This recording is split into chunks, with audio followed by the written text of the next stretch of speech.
Kick.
All right, welcome on in to the Gaiden Cup matchup reveals. What's going on, chat? Nice to see you tonight. This is Zarkonis. With me, of course, is the man, the myth, the legend, Razul, and we are here tonight to have a little bit of fun and make this a little extra and determine who are going to be our matchups for the Gaiden Cup.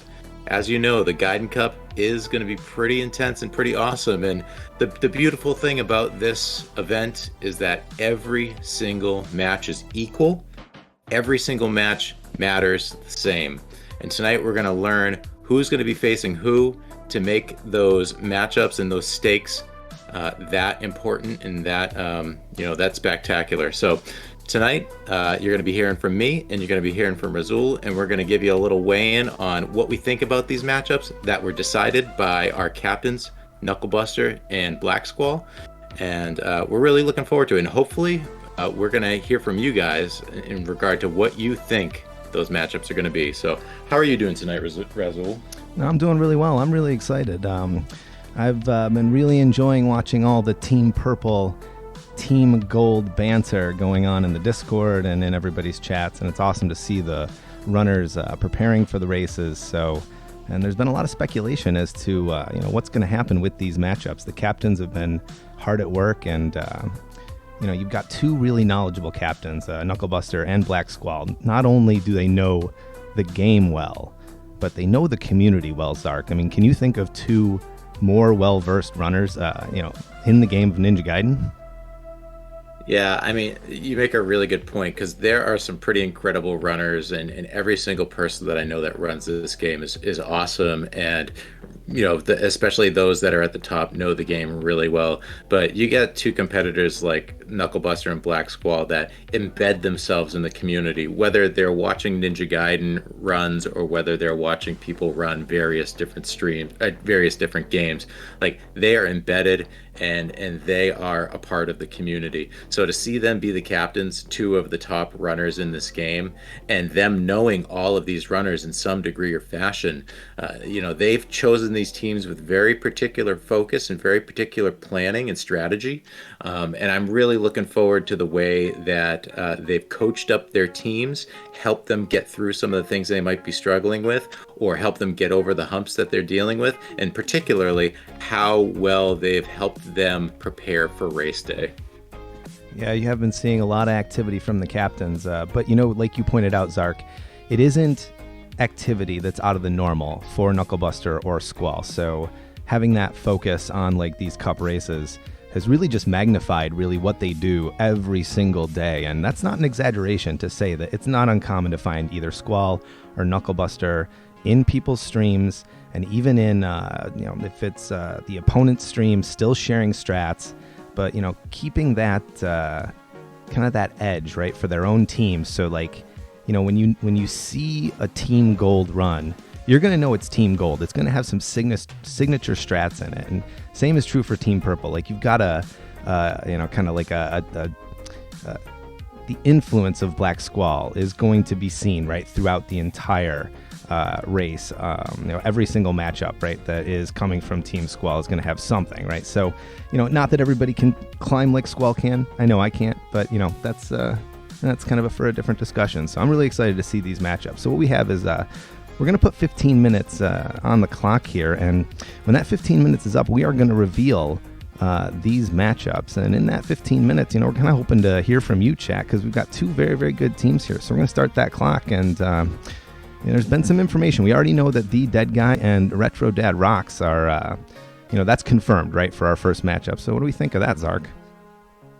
Yep, this is actually going to be a pretty darn good matchup. Retro Dad Rocks has really come onto the scene with the Ninja the Ninja Learner's Permit race. At least he came into my sights with that race, and he's gradually since then increased his or improved his time over that time. Right now, he's sitting at a 13:15, which is a great time. I mean, right on the edge of sub 13. And then you got Dead Guy, who sat on his 13:40, I think 13:44 for a while, and struggled and felt frustrated by it and thought maybe I'm done. And yet he's come back, and perhaps this lit a little fire under him. Perhaps he's received some feedback from his team, from his captain. But he just the other day got a 13:28. He finally broke through. And one thing that I've learned watching other runners and obviously observing myself over the course of a speed run experience is once you get that PB and you get that weight off your shoulders, it's just a matter of time before you're going to get that next PB, and the next PB might be very significant as well. So, I'm really looking forward to this. We came into this being about a 30-second difference in PB, and now it's only a 13-second difference. And with Dead Guy being the one that got the most recent PB, I'm starting to feel like Dead Guy might be having a little bit of momentum here. He's certainly going to have some confidence, and knowing that he's on Team Gold, he's going to have a little bit of swag, I think, as well. Well, and actually, if you've been watching Retro Dad Rocks, the improvement has been significant.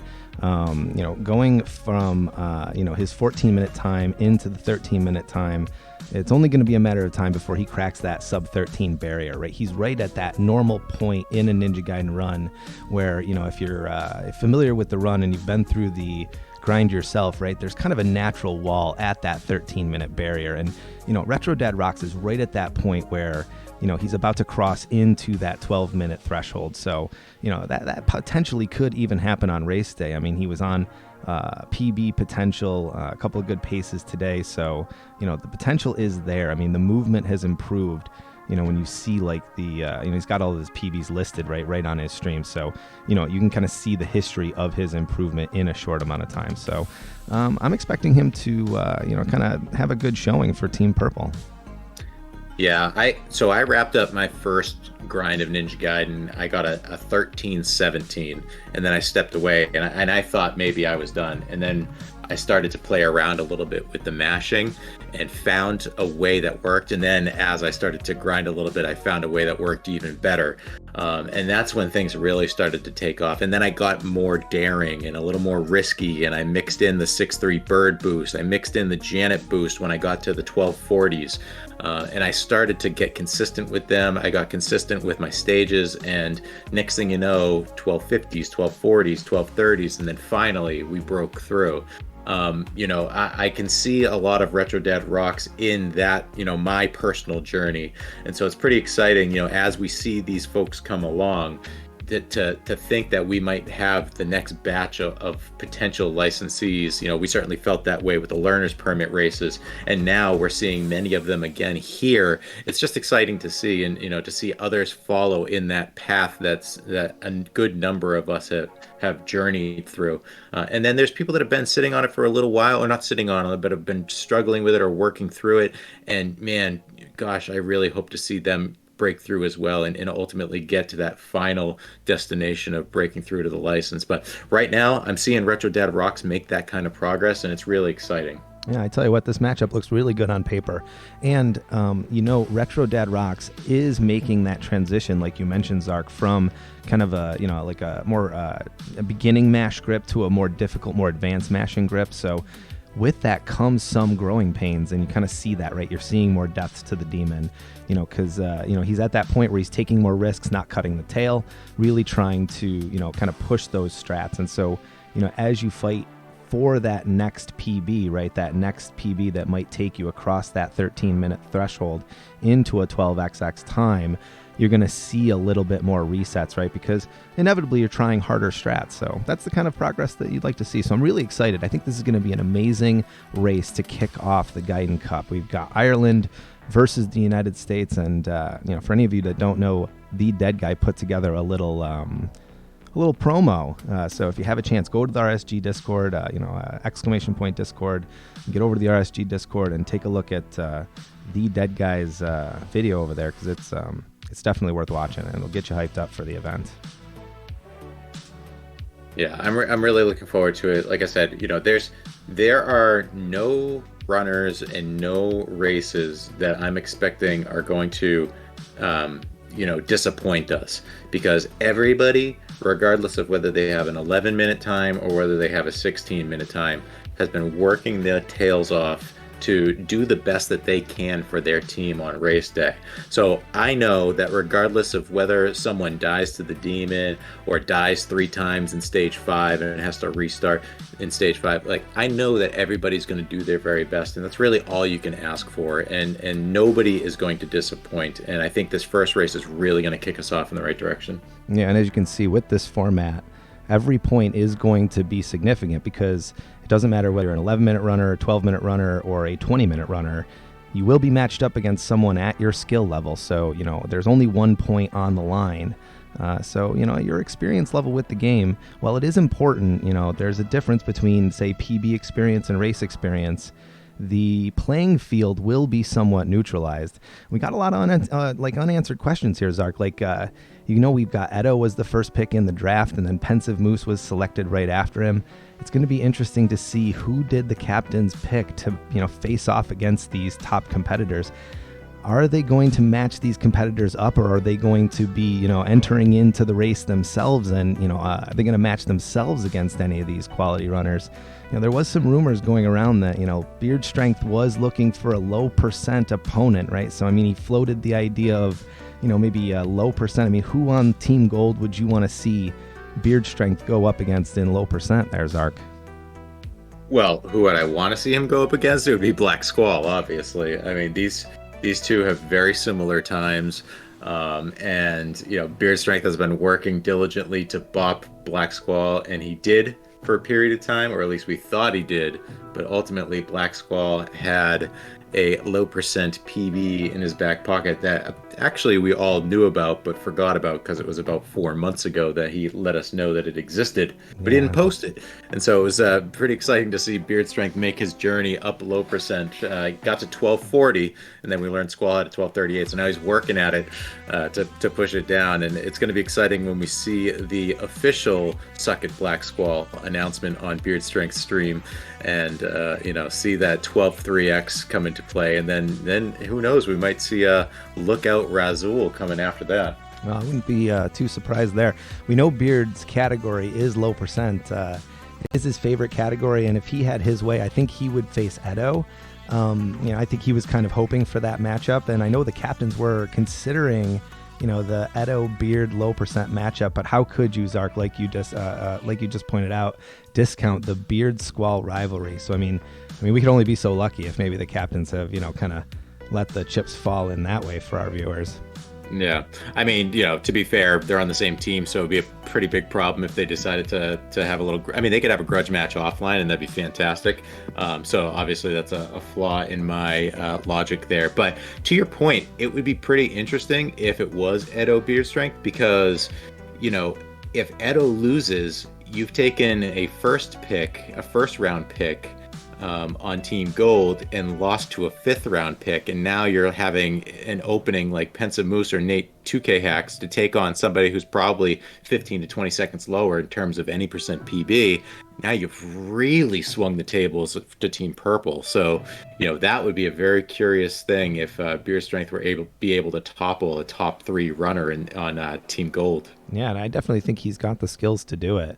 I'm really curious, too, to see where some of these more experienced racers go. Where does Fong end up, right? Ultimately, who is going to draw the Fong matchup? Because, people might not realize it, but Fongers has quite a bit of race experience. He might be a little bit lesser known to some of the Ninja Gaiden community that might be a little bit newer to the run, but Fongers is a long-time runner of the game. He has a lot of race experience. He grinds the game quite frequently. If you've ever hung out in his streams, it's a very, very fun place to hang out. But he takes the game very seriously. So, he has a high standard of success. So when he makes a mistake, right, he tends to reset so that he can... really have a great opportunity to push his time lower and lower. And that's how he's gotten into the 12-0x territory. So I'm kind of interested to see who ends up matched up against Fongers. There's really some very, very good talent on Team Purple. It'll be intriguing to see how these matchups fall where the captain's picked. Yeah, Fongus is a wild card because he is our one 12-0X besides Beta X Complainer, who's sitting at 12. So for all intents and purposes, he's basically an 11-5X runner.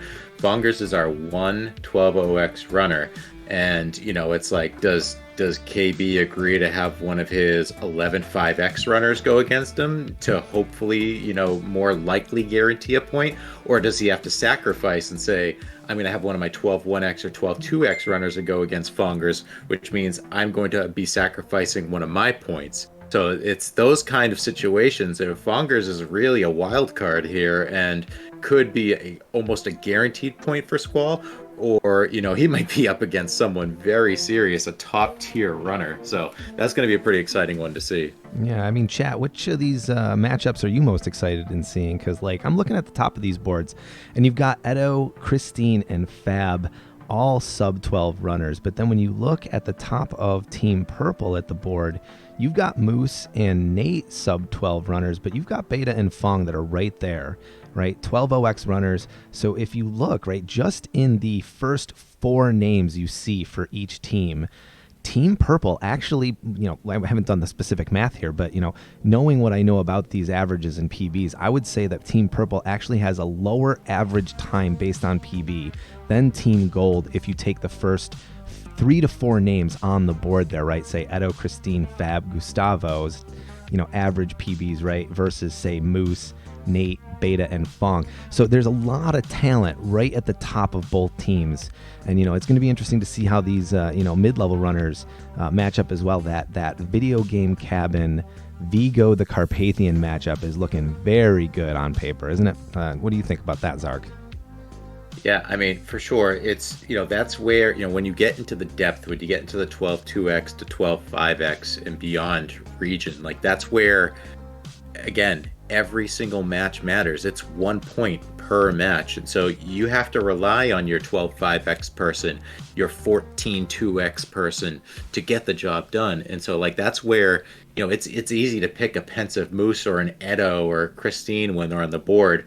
But, when there's those potentially slightly lesser known runners, how hard have they been pushing? What kind of things are they mixing in? What are their safe strats for races? Like, these are serious questions you have to ask yourself, and you're relying on them to score a point that is just as important as your point. I mean, it gets tough. So, you really need to make sure you're picking the right people here, and then you're coaching them and you're watching them closely and you're making sure that they're not doing, gates of hell when they're going into 5-2. They're doing the Ohan drop, or they're getting the health in 5-1. They're doing things that are going to make sure that your team is going to get that point.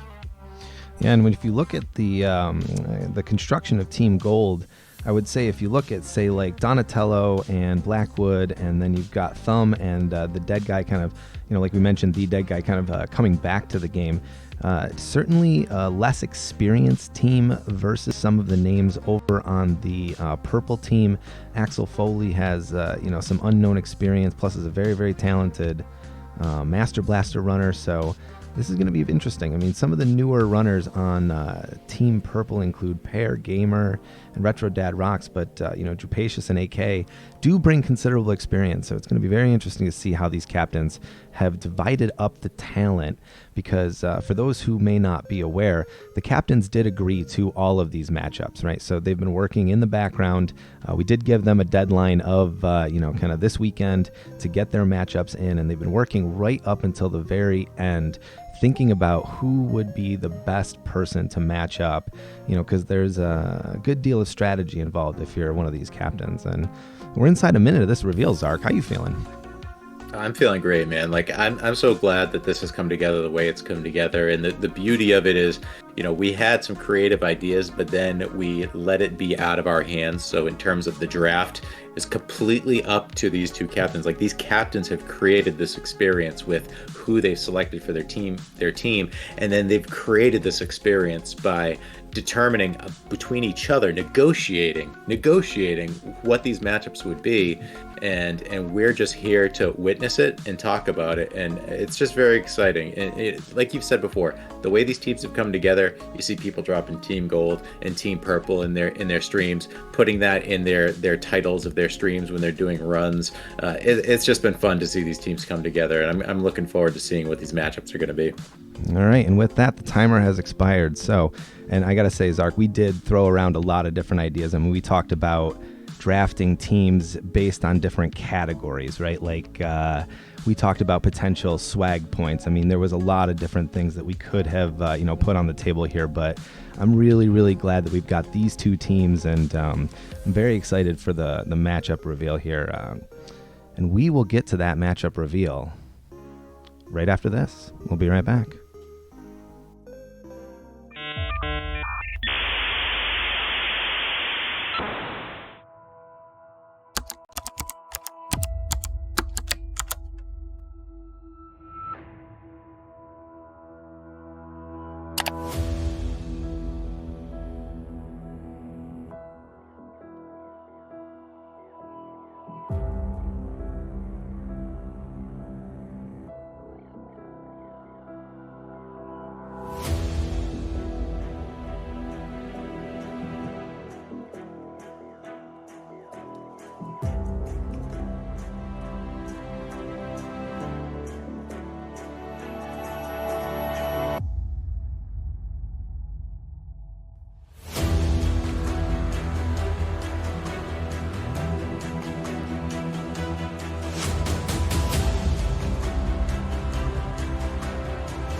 All right, we have returned.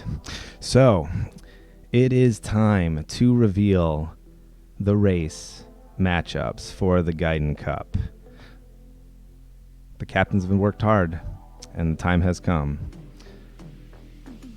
And without any further ado, here we go, Zark. We already know round one. The Dead Guy versus Retro Dad Rocks. Good race.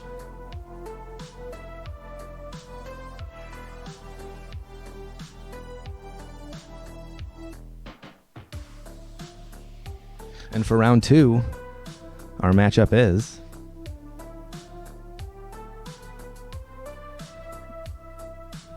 Heart Prestige versus Vigo the Carpathian. Well, there goes the Vigo the Carpathian video game cabin matchup, and I'm pretty excited about this matchup. How do you feel about it, Zark? Yeah, this is an awesome matchup. I mean, I love both of these runners. Vigo is the ultimate shed drummer, plays all the great hits, and also, by the way, is an incredible speed runner. He's got the license. He and I sit comfortably at 12:29, so that tells you Vigo knows what he's doing with this game. We've already talked in the past about his experience, but he's a runner of various categories, so he knows the game very, very well. And Heart Prestige, he's right there. He's sitting on a 1236. He knows this game very well too. He's just got to get himself over the edge to get that license. But he's beaten me in a race, and I've seen him beat others in a race. I've seen him get through the first couple stages in tournaments before. So, he is no joke. I think this is going to be a very, very good race. I think both of these runners are going to finish sub 13 or close to it. If you're talking about a second race of the night being people that have licensed or are that close to it, you're going to have yourself a good night. Yeah, taking a look at this matchup, Heart Prestige does come in with quite a bit of experience, and I know Vigo is a big fan of the casual race night, so it's I'd say that's kind of an even matchup there, right, when it comes to race experience. Are you getting a strong sense one way or the other here, Zark? Like the big thing that could be a difference maker here is I see Heart Prestige playing this a bit more often than Vigo. And so it could just very well be that, HP is just coming in with a bit more recent running effort. But at the same time, Vigo does quite a bit of running offline, and like you said, he's a casual racer when race nights come up. So it really could be anybody's, but I almost lean a little bit towards Heart Prestige just based on knowing how much time he puts in when it's time for a race, an upcoming race. But we'll see. I mean, I love Vigo, so it's hard to say that.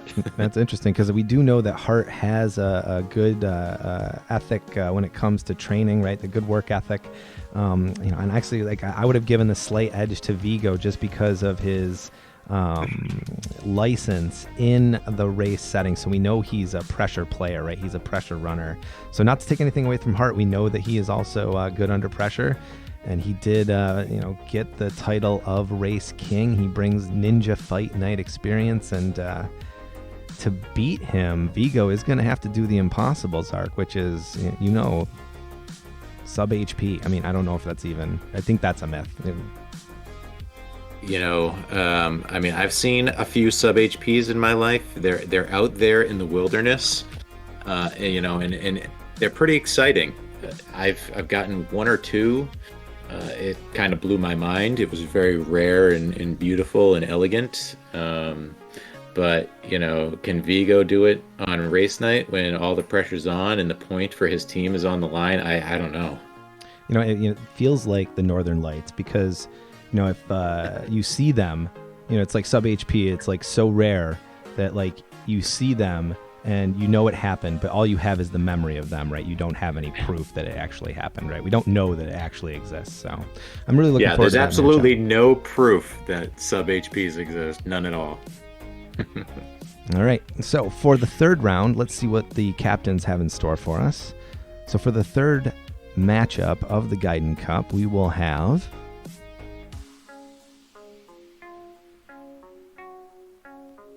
Donatello versus Jupacious. So one half of the speedrunning couple that is Becky and Axel Foley. This will be Becky taking on one of the newest Ninja Gaiden runners, Donatello. Excellent matchup here from the captains. Yeah, I thought this was an interesting one. I figured where Pair Gamer has a 1548 right now, I figured that these two, Pair Gamer versus Donatello, was going to be a matchup. But obviously, when it came down to negotiations, KB and Squall weren't seeing it the same way.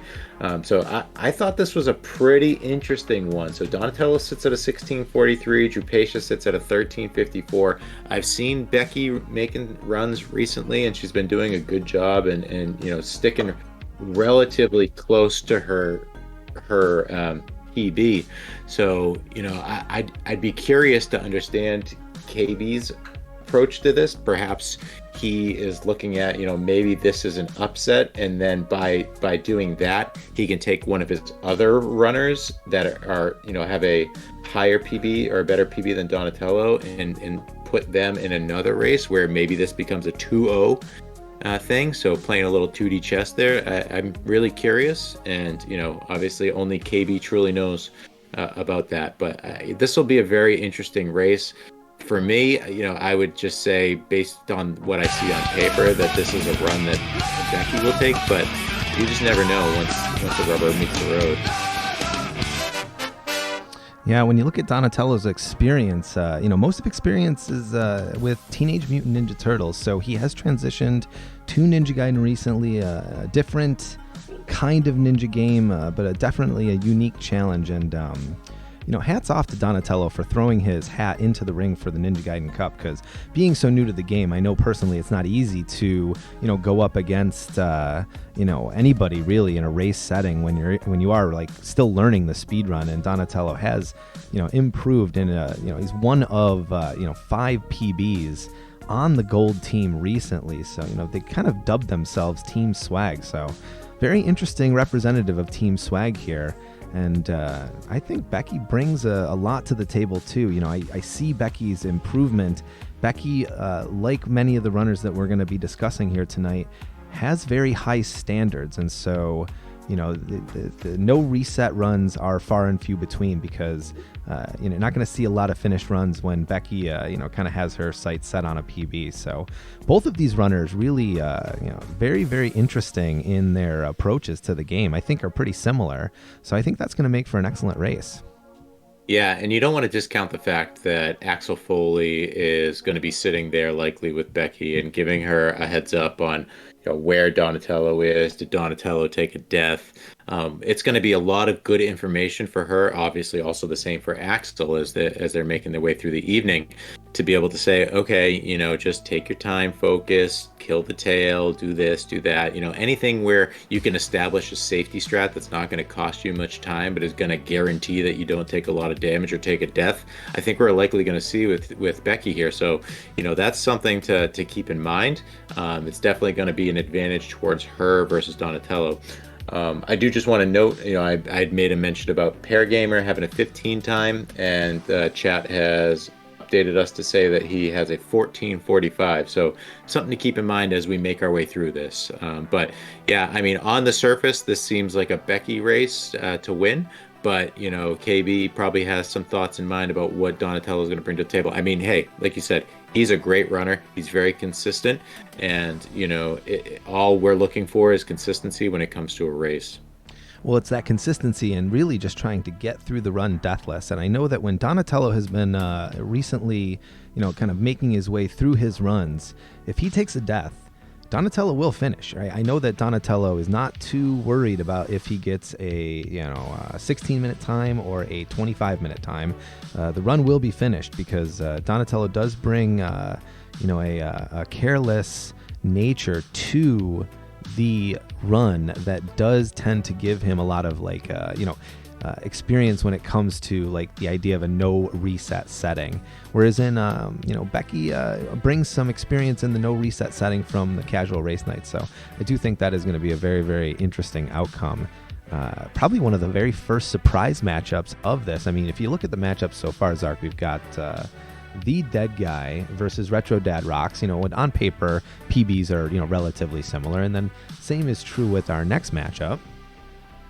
Hart and Vigo are relatively evenly matched, but when you look at this matchup, I thought again, maybe Pair Gamer might have been the choice here, but we'll trust in the captains here and see what our next round holds.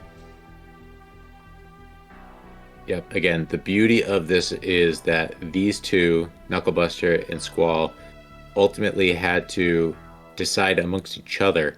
So there may have been 7 or 8 runs where it was obvious, and they're like, okay, this is a pretty easy choice. Let's both agree to this. But then there were probably some where they were like, well, I don't know about this one. Let me do this. I'll give you this person for this race if you give me that person for that race. So Yeah. a pretty interesting thing. We don't have any insight into any of that, but that's the beauty of this, is that it's just, here are the races that are in front of us, and this is what it's going to be on race night.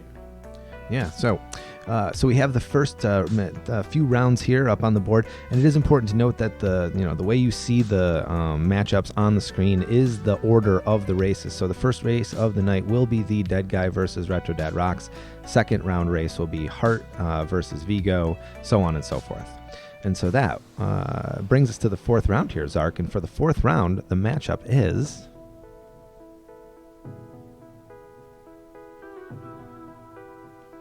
got Blackwood Recordings versus Pear. An excellent matchup. Yeah, and this one has actually become even more excellent in that Blackwood went from a 1444, I believe, a high 14 regardless, to a 1418 just the other day. And then, as Chat has clearly alerted us to, Pair Gamer has gone from his high 15 time to a 1445. So this run has gotten better, this race, because both of these runners have improved dramatically.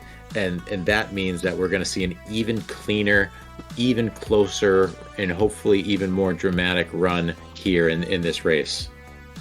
Yeah, kind of when you think about the experience level that Blackwood brings, it's really similar to kind of where Pear is, because Blackwood does a lot of mermaid racing with Mrs., and so he's got a lot of race experience, but not a lot of Ninja Gaiden experience. And where Pear is, really just focusing a lot on, say, like the one run, right, Ninja Gaiden.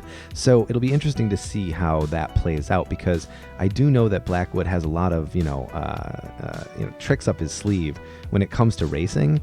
But Pear also is becoming very knowledgeable and has had some very good coaching recently in Ninja Gaiden. And like I've mentioned before, is very open to learning. So this should be an interesting matchup, right, for the fourth round. Absolutely. So I've learned a lot during my license grind from you, Rezul. You kind of helped put the finishing touches on Jackio. Edo just feeding me videos, Squall and KB just feeding me videos. I saw this, do this instead, and they're literally cutting a video at that moment and then sending to me and saying, you did this, but you should do this. And I learned so much from all of them. And that's just, a message to everybody that this community is so open to helping people get over the hump. And it's important as a runner to be willing to accept where your flaws are as a Gaiden runner and learning ways to improve and mixing those things in over time.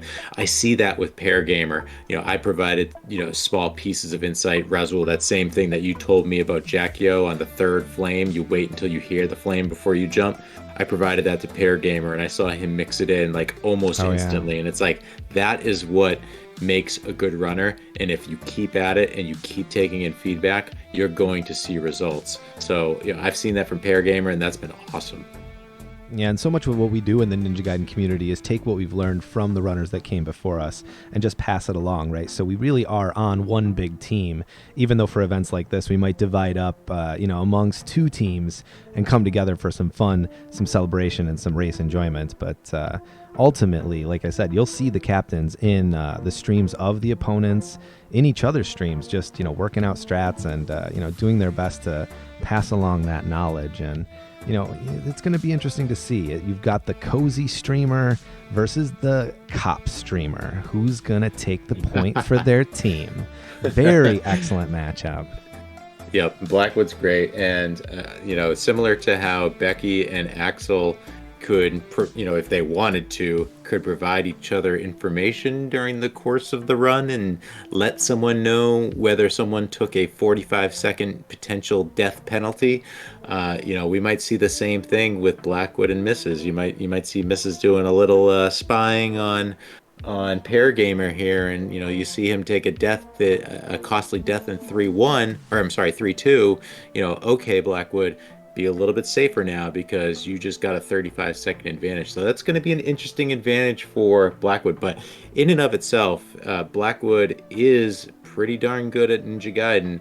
And one of the things I've noticed from him is his mash is solid. So I could very well easily see him take a nice clean Jackio, a nice clean Demon, especially if he knows that he's ahead. You can all but guarantee that Blackwood is going to close out strong because of his mash on the final bosses. Well, and it brings up a good point, because we've got Team Gold versus Team Purple, but you also have this internal struggle when you have PB attempts and even in your own race attempts.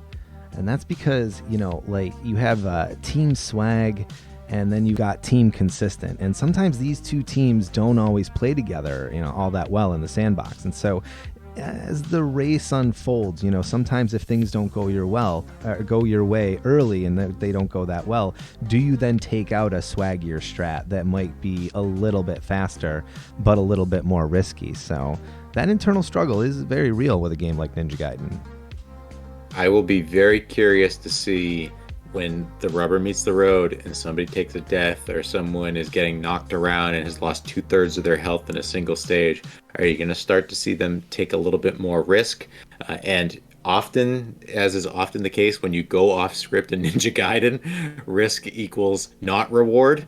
Your best bet is to stay on script, but will we see people that have maybe gotten some coaching that offers a little bit of swag start to get a little bit careless? I hope not. I hope we see people do their best to stay on script because then that will ensure that we have nice close races. Yeah, Zark, because at the end of the day, this isn't any percent race, and while swag will gain you acclaim, it might even gain you legendary status. You still have to finish atop the demon with all zeros faster than your opponent. And I gotta say, just before, and I'm gonna point this out from chat, that there's only one person who would dare learn how to fight Jackie O from Astro, and we never lose Astro around here, so thanks for that. All right, so for the 5th round matchup in the Gaiden Cup, we will feature Thumb Bros versus AK Potatoes. What do we think about that matchup, Zark? Kind of surprising.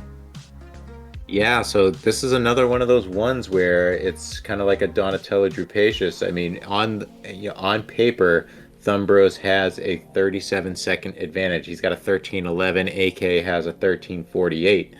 Thumbros has been recently PBing. He got the 13:11, but he also improved his low percent time. AK is a variety streamer. He's a good Gaiden runner, but he is a variety streamer. And so, Thumbros, if I had to objectively look at the amount of time they've recently put in, I think Thumbros has put in a little bit more time. But AK is so good. Again, I've mentioned it before. He's got one of the best mashes in the game, plain and simple. He's a top 10% tier masher. So if they go in together against, Jackie-O, I'm putting my money on AK for sure. He's ridiculous with his mashing. He could 3-cycle for days, and if Thumbros gets caught up and starts getting knocked around by the flames, and you start to see a 6-cycle, AK's taking this race. Well, and I do know Thumbros has been active recently in the casual races, and so you've seen some improvement in the race level experience. You do also see Thumb will tend to then, when things go well in Thumb's run, the pro gamer takes over and then that momentum will continue. But then when things might go a little bit less well, that amateur gamer takes over. And I know that, speaking from personal experience, Zark, if something goes wrong in Ninja Gaiden, especially think about if you take a death sometime toward the end of the run, if you knew you were on good pace, near PB pace in a race, and then all of a sudden you miss, say, the exit boost. It's not that uncommon for in Ninja Gaiden for then that to avalanche, right? The next knockback, then the next hit turns into a death, and then inevitably, right, you game over, and then you start to see those mistakes. I like how Thumbros captures that in the essence of his runs between the kind of switching between, right, the concept of amateur and pro, because I think it really kind of it personifies what's a very real thing in all of us as Ninja Gaiden runners. And one of the things that we should note is that Thumbros, as I mentioned, has a low percent time, 14:55, which is pretty darn respectable. I eventually plan to get into the low percent, and I hope that I can mirror that. He's got a low percent run, so if he does die, he does know what it takes to make it through low percent. But on the other side, AK has a pacifist run, and it's 25:38, which is pretty darn respectable to me. So, to do an effective pacifist run means that you have really studied this game. So, while low percent is probably more applicable to a race, it doesn't take away the fact that AK has put a lot of time into understanding this game really well. So, that's their backups, their extra knowledge that they have baked in on top of their any percent runs that could play a part in who comes out on top. Yeah, and actually, it reminds me the AK pacifist approach reminds me a lot of Donatello's any percent approach. That AK is going to finish the run, right? There's very little resetting that goes on with an AK Ninja Gaiden stream because AK believes every run is a learning experience, and AK believes wholeheartedly in the no reset redemption, and no reset runs are good for the soul. So AK brings the spirit of no reset competition into all of his streams and all of his races, and so really looking forward to seeing like how that that enlightened mental approach plays out on race day, because that's an exciting quality to bring as a strength. AK brings a lot of calm and focus to all of his runs. He's often has his buddy Fat Cat in there, kind of in his ear, keeping him cool. They're just chill, and Fat Cat's running his game. AK's running his game. I'll be curious to see if he does the same here. He's got Fat Cat feeding him some information. Thumb Bros just took a death at Janet. Thumb Bros just took a continue at 6-2. It'd be curious to see if that kind of plays into this. It could really go a long way to have a little extra information while you're making your run. Yeah, and if you've ever hung out with AK, I mean, I don't know, Zark, AK makes me laugh.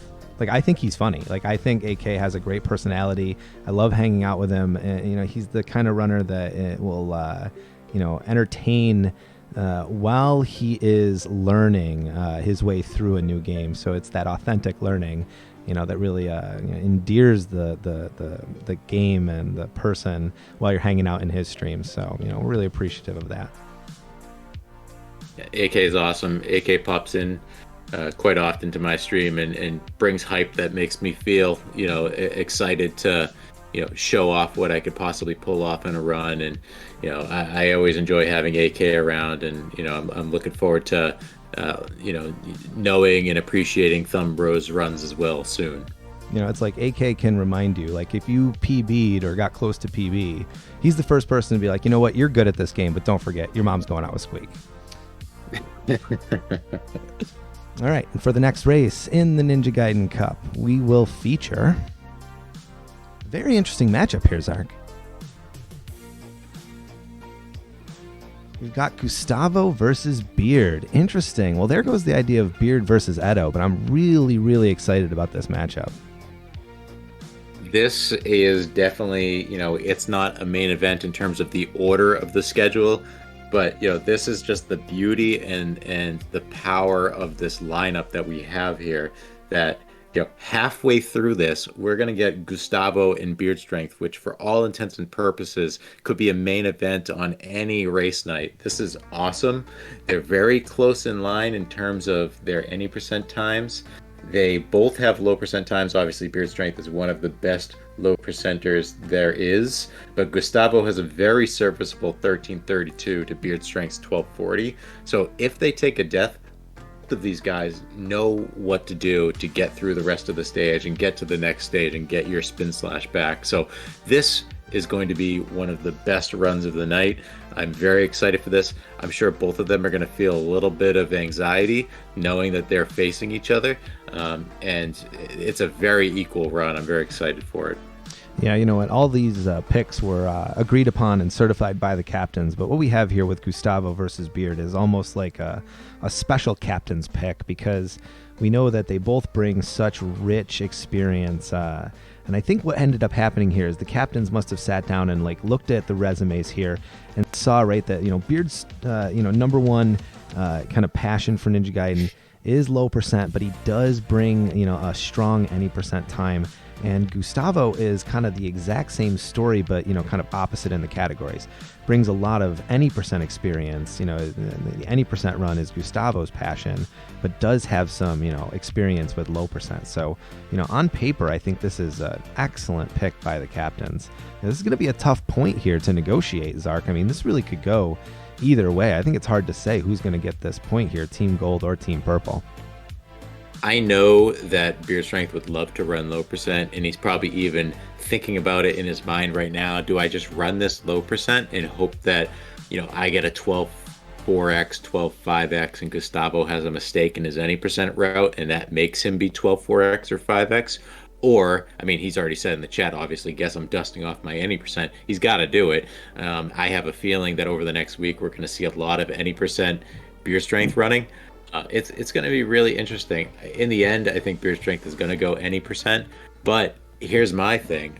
I think beer strength is going to PB in the next week if he focuses pretty heavily on the any percent route. And I'm going to make a bet that he's going to get a 12-16.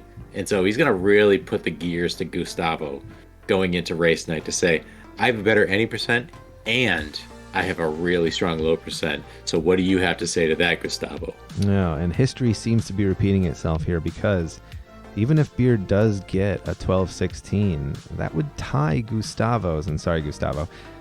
Gustavo has an unsubmitted 12-16, so that would tie Gustavo's PB, even though it would feel like a sub Gustavo. So that would be an interesting take. And I think you're right, Zark. I think there is a very, very strong chance that you see a Beard Strength PB, having gone from any percent to low percent and then back to any percent myself.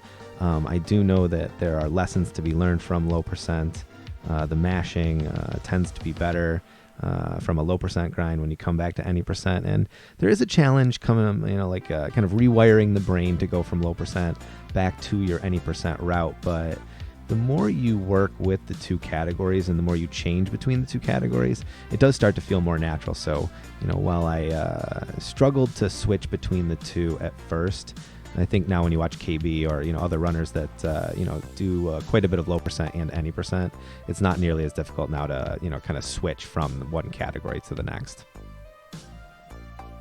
I'm looking forward to the opportunity to eventually run low percent, and I already feel like there's probably about 75% that you can carry over, but I know that there's going to be so many parts in the run where you think, oh, I just spin slash here, but you can't spin slash, and you're going to take a knockback, and it's going to be into a pit.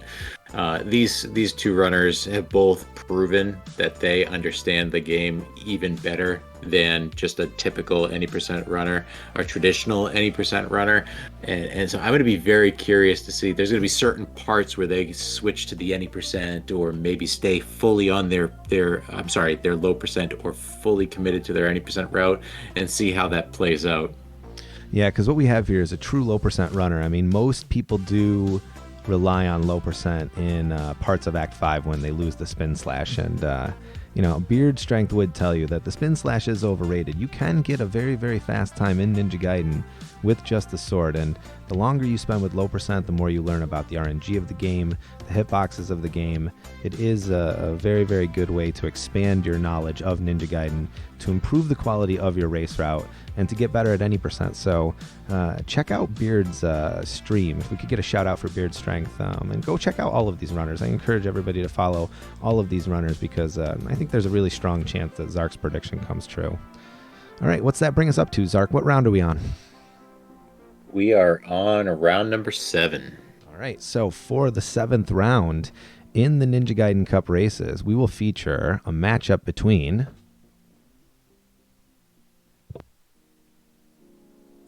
the video game cabin and Axel Foley, the other half of the Drupacious speedrunning couple. Interesting matchup. This is a really good matchup. So video game cabin sitting at 1237 any percent right now. He's been consistently dedicated to making his way to the license. I've talked about the very consistent, clean runs that he does overall. I've seen him be very heavy in the green, and just the unfortunate things. Typically, you see it in stage 5 with all of us. Happen in stage 5, and you see a run, collapse, and you feel bummed. It's like, man, that so much felt like that was the run. It feels like anytime you're watching Video Game Cabin, it could be the run. So, I think it could even happen, if not before race night, it could happen on race night because he has that mindset going into every single run. Axel Foley, he's got a 1241. We've talked about Axel Foley before. He understands the game well. He is consistent with it. He's got to just put it all together in one run, and there's no doubt that he can license. And maybe with the extra added pressure or focus that comes with a race, and everything on the line, we could see it all come together. And boy, would that be a beautiful thing. And I know for sure that that would be an amazing joy and relief for Axel because I see him play this game and I know he wants it. And because he wants it, I think it is going to happen. It just needs to all come together. Yeah, it's interesting. For Team Gold, we've got the video game cabin, and for Team Purple, we've got Axel Foley. If I had to hand out an award, right? You know, in Zark, when at the end of like a league, where they hand out awards, and people who show different improvement or different win different things throughout like a league year, they'll come up and they'll select a prize right from a table. If I could hand out a prize, for most improved Ninja Gaiden runner, I'd probably give it to the video game cabin. And if I had to give a prize to like most consistently screwed in races, I would have to give that to Axel. And it is no fault of Axel's. It literally is just the game has taken the races from him over and over and over again. A good example of that was recently in the Learner's Permit race, and we do have Video Game Cabin, the winner of the recent Learner's Permit race. So, for Axel, I want Axel to know that he's following in good footsteps, because the snake-bitten race bug is a common thing. If you want, just ask Captain of the Purple Team Squall, because he's been in a similar situation. So I'm actually hoping, and I'm sorry to say this for Team Gold, but I'm kind of hoping in my heart of hearts that Squally gets through all of these experiences without, any more gray hairs. Yeah, so in the end, I think this is going to be an awesome race. You have the experience and the consistency from Axel Foley. You have the prestige of winning the Learner's Permit Championship with Video Game Cabin, and his absolute dedication and passion and quick rise up the ranks, being right on the edge of the license. This is going to be a really good race. So it's interesting to see what the remaining matchups will be. We've still got a lot of talented runners on the board. We still don't know who's going to be matched up against Fongers. We don't know who will be facing some of our sub-11 or sub-12 runners. So a lot of intrigue, a lot of unanswered questions here still, Zark. And we're starting to make our way towards those top runners, and we still see Fongers on the board at 12:0x. Where is he going to go? It's pretty safe to say he's not going to face Deshauna, but I could be wrong. So, that likely means he could be punching up, and, he could be part of the reason why Team Purple wins. So it's going to be really interesting to see these upcoming matches. Yeah, and it'll be, and also, when you're matched up against someone with a little bit better PB than you, or a little bit more race experience than you, that can be a good motivator, to kind of push your own practice habits and maybe try to get just a little bit better, a little bit more consistent. And if you are that person with maybe just like a slightly better PB, there's really good motivation then to not rest on your laurels, right? To continue pushing your consistency, right? To develop good visual cues, good audio cues, get back into those tutorials, because there is still a number of good resources out there. Retro Runner has an excellent Jackie tutorial.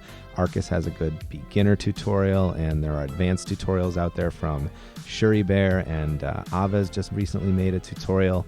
Pensive Moose has good videos out there, and almost any of these runners, if you go to their YouTube pages, or you ask them in their streams, or you see them in someone's chat, and you're curious about a strat, look into their YouTube pages too, because there are, bits of wisdom that can be found. Even if you look in some of the older runners' pages, you might find something that you weren't expecting. All right, so that brings us up to the next matchup, which will be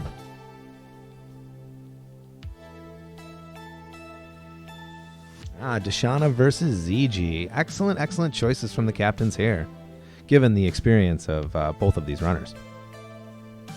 This is going to be a good veterans run. Deshauna's got a 12:43 any percent time. ZG's got a 12:55 any percent time. I know that these are consistent, solid, stoic runners. They're not going to let the pressure of race night get to them. This is one of those ones where it's just you put an unmovable object against the, I don't know, whatever the phrase is, but either way, you put two beasts against each other that are going to deliver, And this race could go either way. I literally don't have a choice of who I think is going to win this. I think it's dead even. If you had to put a money line, I would say it's even. And I'm really looking forward to this one. It's really going to be anybody's run. Well, if you look, both these runners have NRL experience. We have ZG, a lot of retro gaming experience. Deshauna has been doing some more modern gaming recently, but has recently come back to Ninja Gaiden and is on track to PB. I think even recently, if I'm not mistaken, Zark was on PB pace or did PB recently.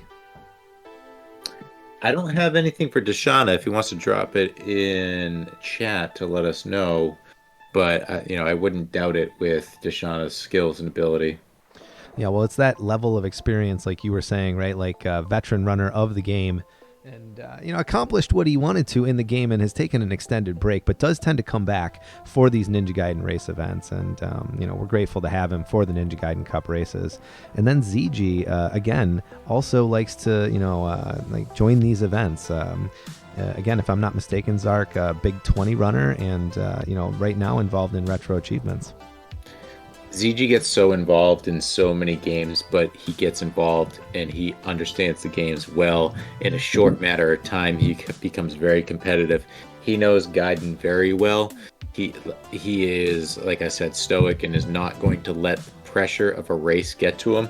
So, I don't know if when a death happens for Deshauna, is Deshauna ready to step up and not let a 30-second penalty make them get the most of them. I can tell you that ZG's not going to allow that to happen to him. So it's going to be really interesting. I think this is going to be one of the more pivotal runs of the night. While every single point matters, this is going to be one of those ones where it's so even, and this could be the one that tilts it, especially as we're making our way towards the final five runs. Yeah, looking down this board, right, we've got a lot of talent stacked against each other.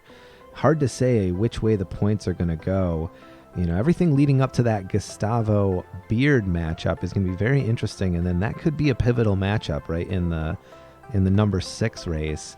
And then again here in the number 8 race with Deshauna and ZG, depending on where the points end up, right, from the early part of the event. This race could be really, really interesting. It could turn the tide for one of these teams, Zark. It could be a run. I mean, it could be a race that ends it. It could be a race that turns the momentum back towards the other team. So it's going to be extremely important for both of these runners to be ready and to get the job done. Because, if we're starting to see, so we're what? 2, 4, 6, 8 runs in, or we're going to be 7 runs in by their point. If we see like a 5-2 and this makes it 5-3 and starts to swing it back, or it makes it 6-2 and things start to look hopeless, like that's huge. So there's going to be a lot riding on them, and I hope that they're both ready to step up to the challenge of whatever it could be at that point when their race is on the board. Yeah, because this is about halfway, right? A little, maybe more than halfway through this set of races. And that does bring us to the 9th race of the Gaiden Cup, which will feature the following matchup. All right, we've got Side and Fongers. Interesting matchup. So Fongers ends up in the 9th race. There was some information leaked earlier that Fongers was going to end up in the 9th race, and that ended up holding true, but we didn't know who his opponent was going to be. That information is now confirmed. He's going to be facing Sideswipe, Zark.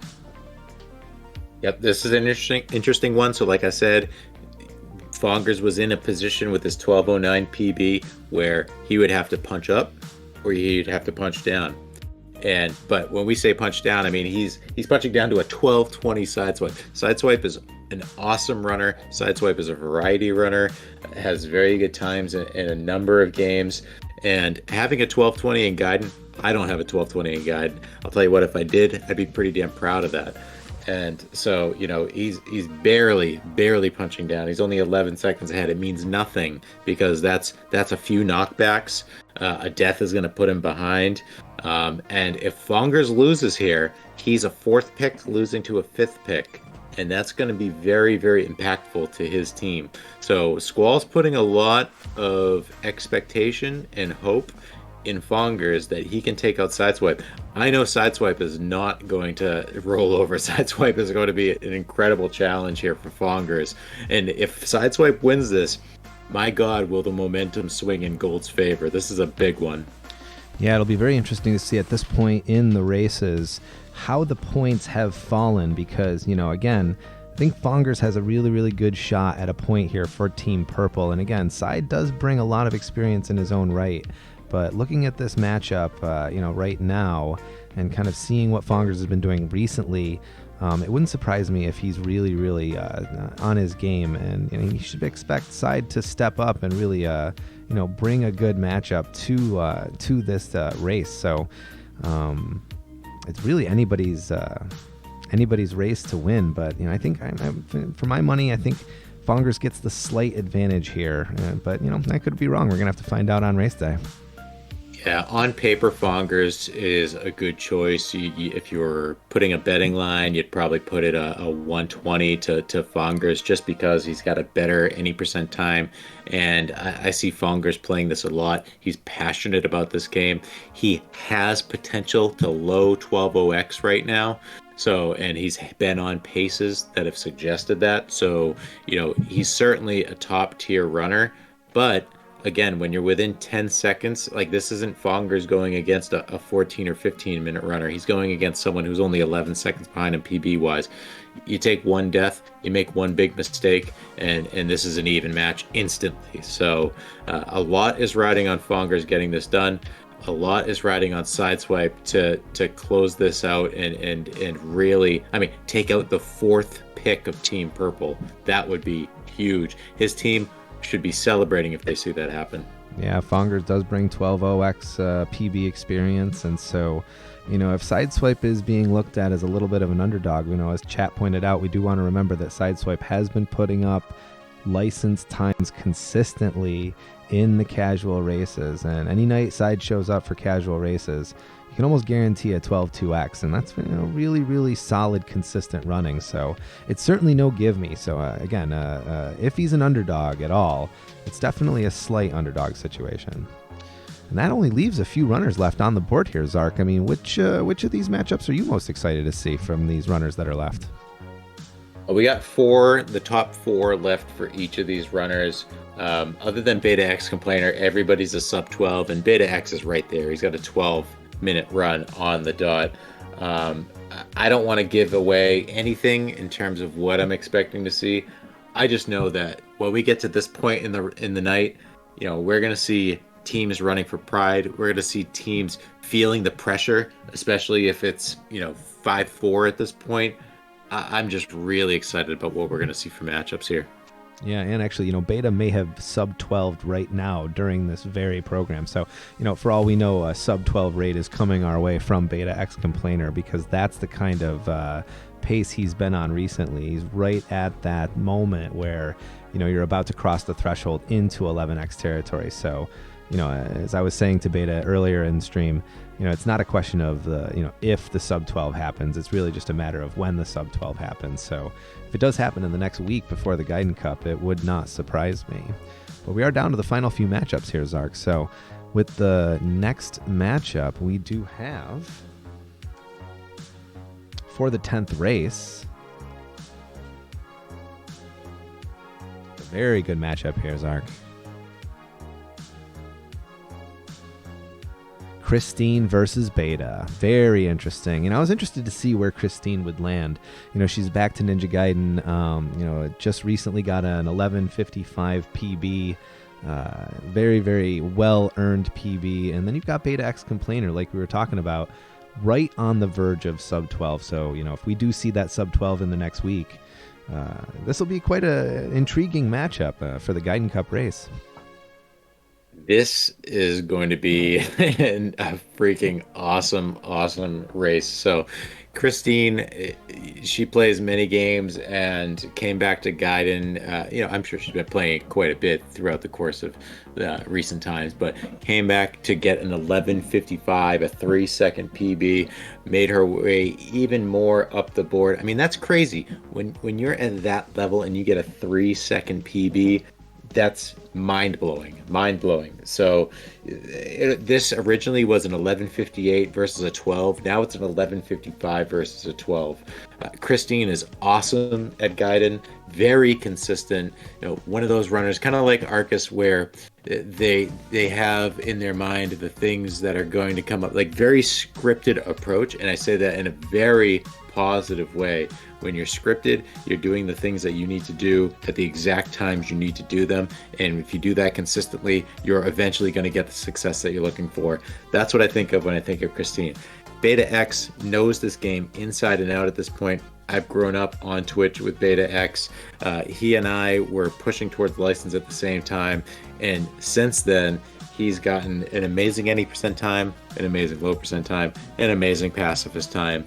He's just very, very, very knowledgeable on Ninja Gaiden, and the fact that he's got a 12-minute time, which speaks to his capabilities, but he can sub 12 no problem with the right amount of effort. It's just this one is going to be so even. It's going to come down to who makes less mistakes, and they're both so good. I'm really, really excited about this race. Yeah, like a classic Gaiden matchup here. Both of these runners, given a deathless run, I mean, we're looking at a very, very close race, a very close matchup here. It would not shock me if, we see both of these runners on race day sub 12. And I'm looking at you, Beta. I'm not kidding around here. I do think this is possible, given the right circumstances.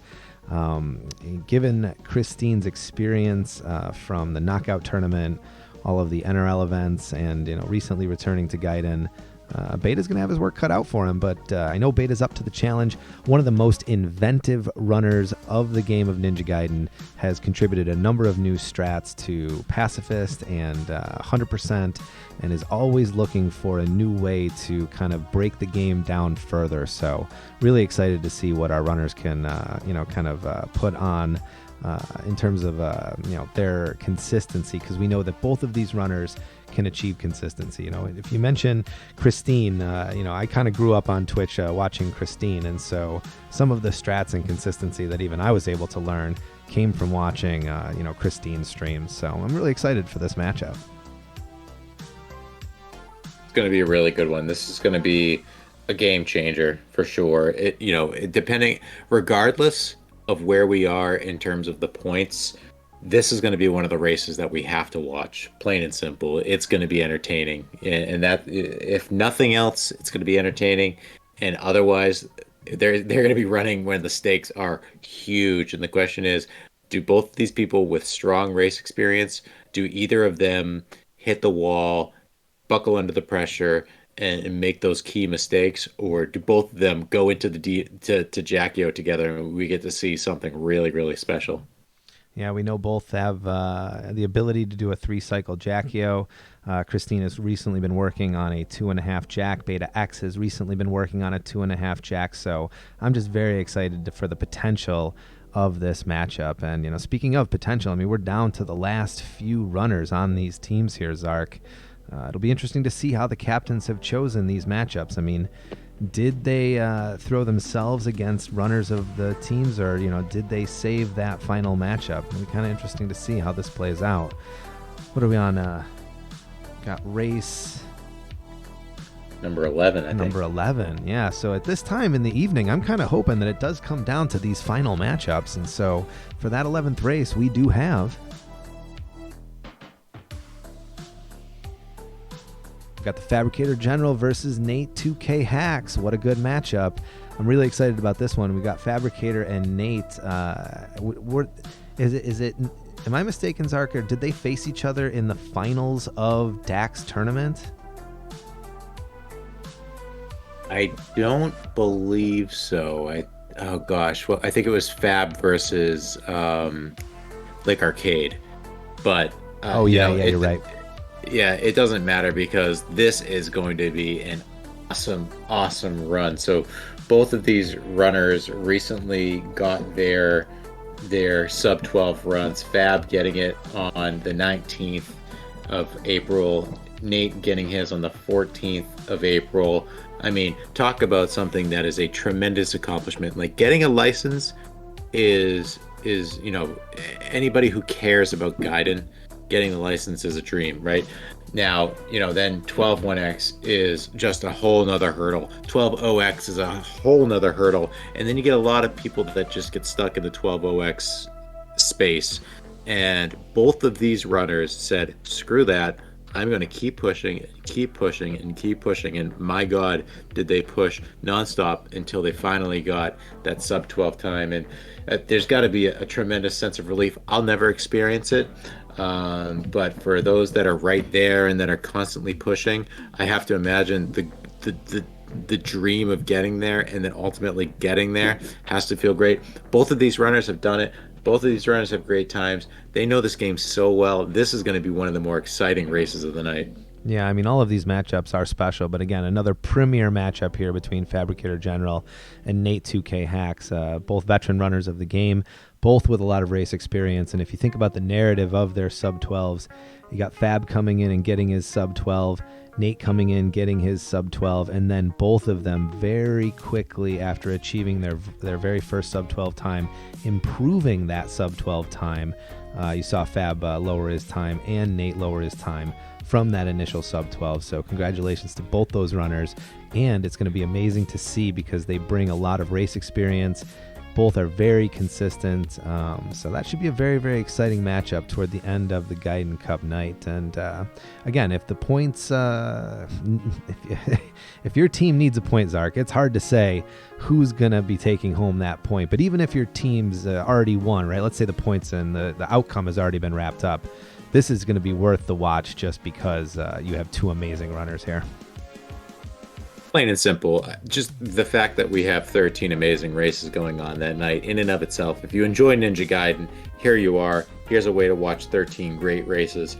But when the stakes are on the line and if we have some serious closeness here, if there's a chance that the cup is within reach with this race on the board, this is going to be an amazing one to watch regardless. All right, and that brings us to the last couple of races. It's going to be interesting, Zark, because we don't know. I haven't looked at the message yet. They sent us all the other picks except for this, because I'm not sure. I still don't know if it's going to be KB versus Moose and Edo versus Squall, or if the captains are going to have a rematch. What do you think it's going to end up being, Zark? I mean, if it was my choice, I'd love to see the captains take another swing at it. In a perfect world, you go 6-6. I mean, I don't want to see anybody lose. I want to see everybody win, but that's not the reality of the situation. We're going to have 13 winners and 13 losers.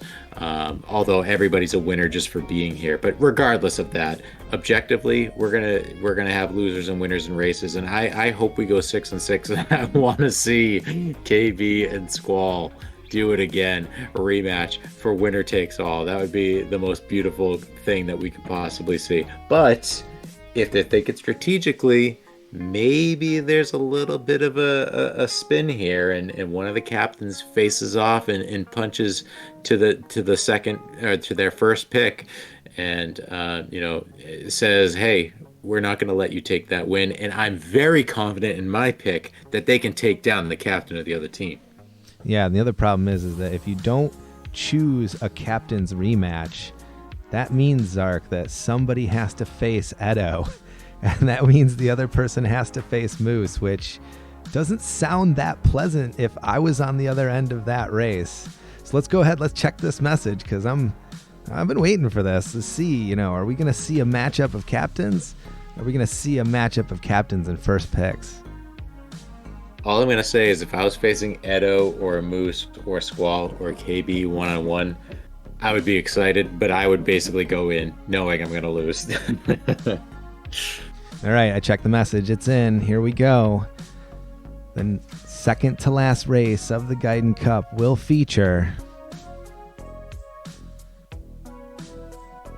Edo versus Pensive Moose. Wow. Let's go. That is going to be a hell of a match.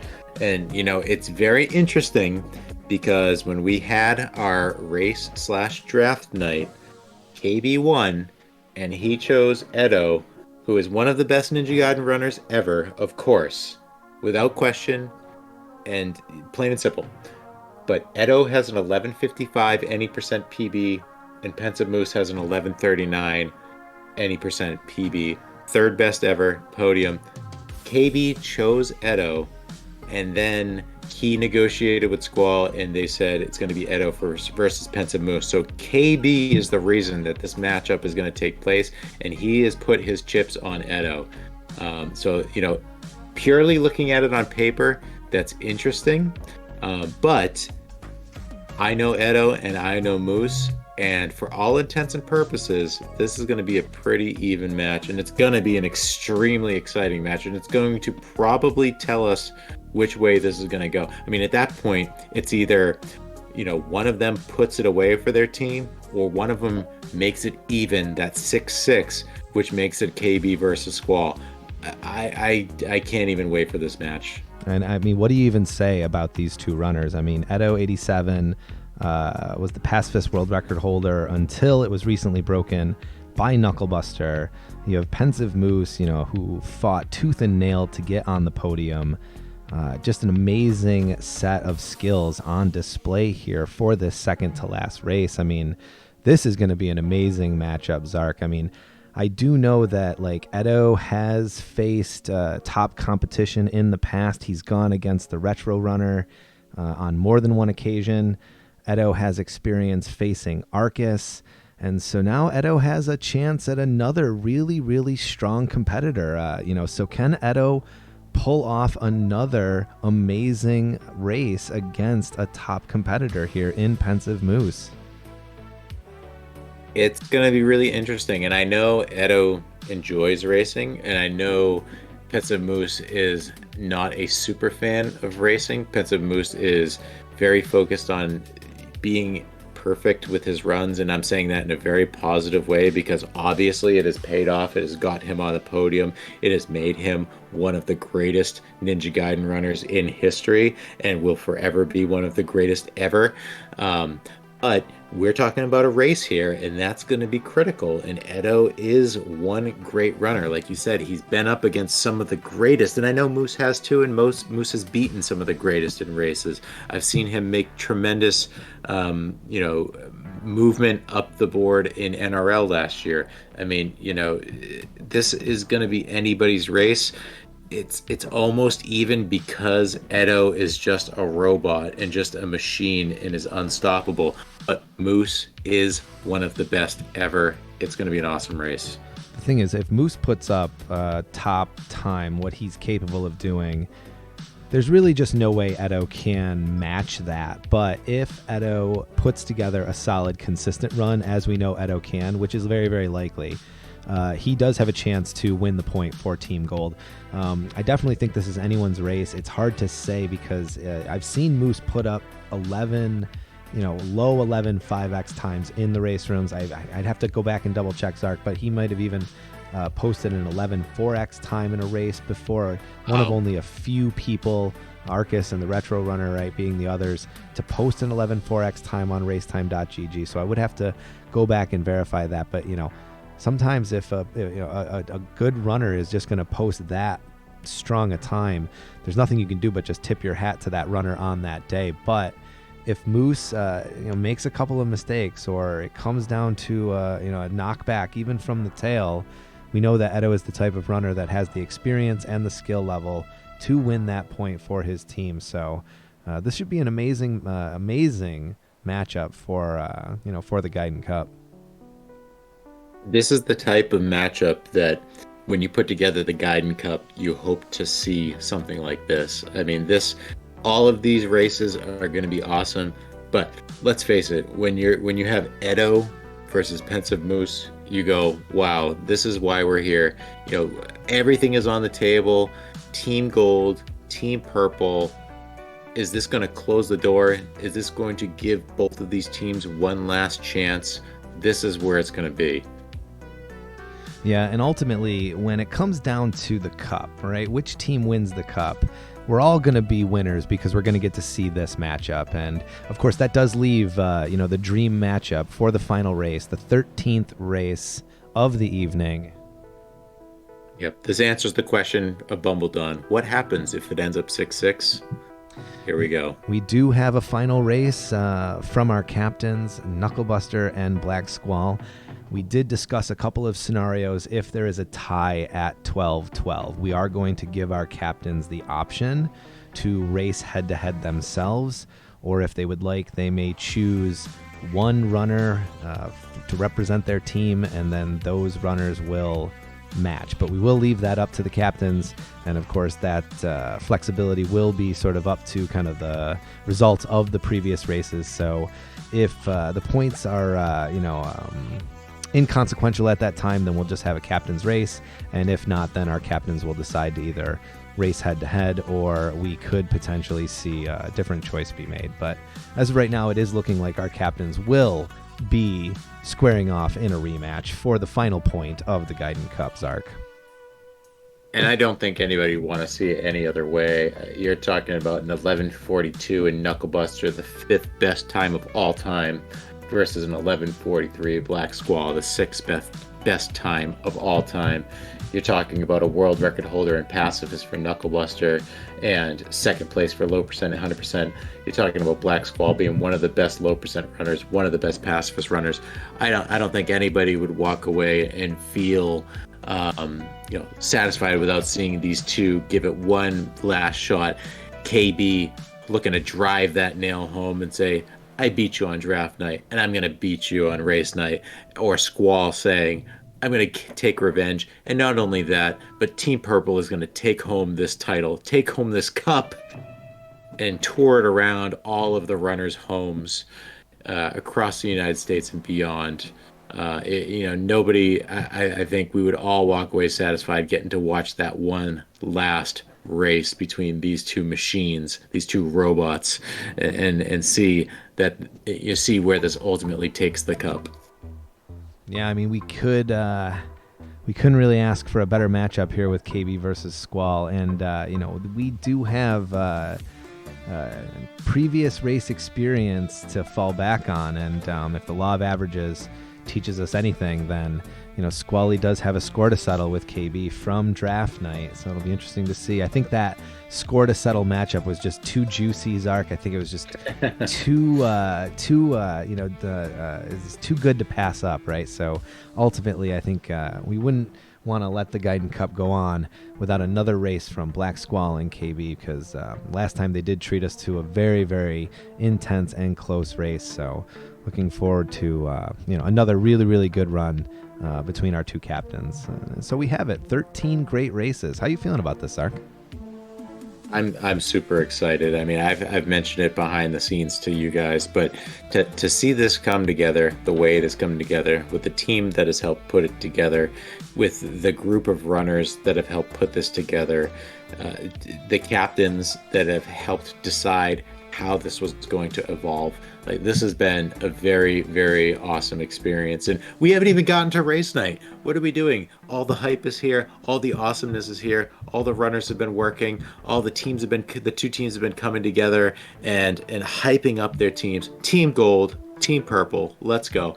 And now we know the races, and these folks know who they're going to be facing off against. And again, it doesn't matter if you're Knucklebuster and Squall or Donatello and Jupacious. Your run matters as much as anybody else's run on that night. You are as important as the top runners that could ever run this game on that night. And so this is so exciting. I'm so pumped up. And lest we forget, and for those that haven't seen it in Discord, we're going to have Retrophile TV driving the commentary and helping drive this even further than I or Razul can, in terms of telling the story about how great this is and how high the stakes are. I'm pumped. I'm looking forward to working with Retrophile TV, and obviously I just think this is going to be an awesome event. Yeah, so make sure you come back and see us on the 21st of May, Sunday at 7 p.m. And we're going to have 13 good races for you. The first race featuring The Dead Guy versus Retro Dad Rocks. Round 2, we have Heart Prestige versus Vigo. Round 3, we'll have Donatello versus Jupacious. Round 4 will feature Blackwood Recordings from Team Gold and Pear Gamer representing Team Purple. Race 5, we've got Thumb Bros versus AK Potatoes. Round 6 has Gustavo versus Beard Strength. Round 7 will have Video Game Cabin versus Axel Foley. Representing Team Gold in Race 8 will be Deshauna and ZG for Team Purple. Our 9th race will feature Sideswipe and Fongers. Our 10th race will be between Christine and Beta. Our 11th race will feature Fab and Nate. We're looking at Edo versus Moose for the second to last race. And our final race of the evening, Knucklebuster versus Black Squall. An amazing set of races here. I'm really looking forward to it. And we have a special surprise for everybody here today. We do have one exhibition race here for you today. So if you want to stick around, we will be featuring one runner from Team Gold and one runner from Team Purple in a head-to-head race right here tonight. So stay tuned. And we'll be right back with that matchup. Let's go.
All right, so we have returned, and we have an exhibition Gaiden Cup matchup for you. There is no points actually on the line. This is just for fun.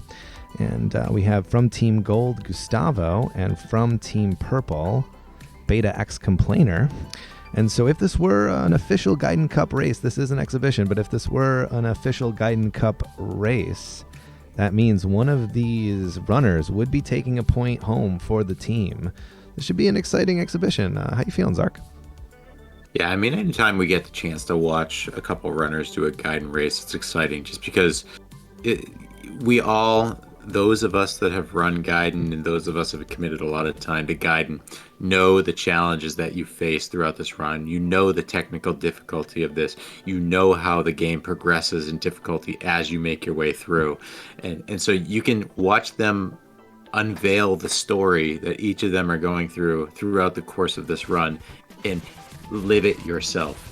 And so when you get to see it in a race format, the stakes are even higher and it's an even awesomer experience. We get both of these guys who are very, very good runners. They get to tell us that story in a very, very clean way because they know this game well. And it's going to be really exciting to watch. I mean, Beta X is doing pacifist route right now. That's wild. But, you know, it's going to be fun to just watch these guys just have it out and just have a fun race. I think they're both going to do a good job because their nerves are hopefully not going to be too high, but it's going to be, I think, a fun experience overall. Yeah, and I just want to give everybody a little sample here. The idea here is to give you an idea of, you know, what a Gaiden Cup race might look like and, you know, what's on the line here. Because with a single elimination or a single race format, it doesn't leave a lot of time for, you know, a runner to get settled in. So sometimes if you have a format where you have 2 to 3 races, that first race can be, you know, can serve as that warm-up. But, you know, in a single race scenario, only Act 1 serves as the warm-up. Yeah, this is just going to give you a taste of this is all that these two runners have. They have this one race. Nerves, you have to deal with them. You have to settle them. Making a mistake, you have to reconcile it. Get to the end, beat Jackio, beat the demon, take that point home for your team. These guys are going to give you a taste of what that's going to look like. And even though there is no real Gaiden Cup points on the line tonight, Zark, there is, of course, bragging rights for Team Purple or Team Gold. So the outcome of the race will still be important. We have about a 30-second countdown in the race room, so this race should get started relatively shortly. And let's be honest, KB Team Gold took the first race on draft night. If Gustavo takes us home, Gold is going to have 2 races in their belt going into race night. If Beta X takes us home, I think that's a little bit of an equalizer. But Gustavo has a 12-17 to Beta X's 12-12 flat. So, boy, would that be saying something for Team Gold. Would the confidence boost be there? I think so. Yeah, but you never know. Beta could pull the sub 12 right now in front of our very eyes. Let's see. This race is about to start.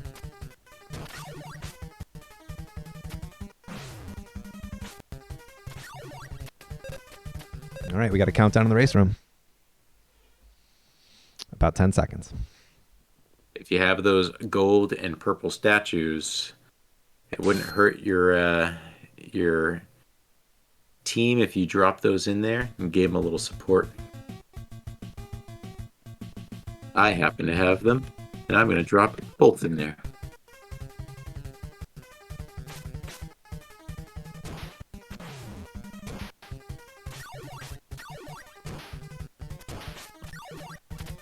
All right, so we're off, and I do just want to note Beta X started a little bit slower than Gustavo in terms of actual starting time, so just keep that in mind as we go.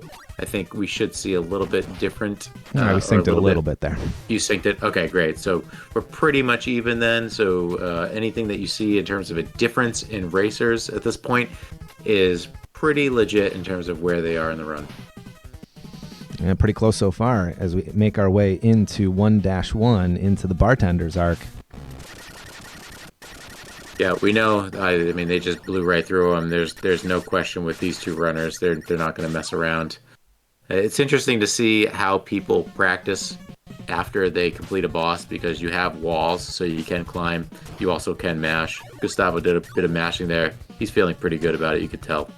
Yeah, and both of these runners should be relatively warmed up. Both were streaming during the matchup reveal, so we're hoping for a relatively clean run from both runners here as we see different strategies.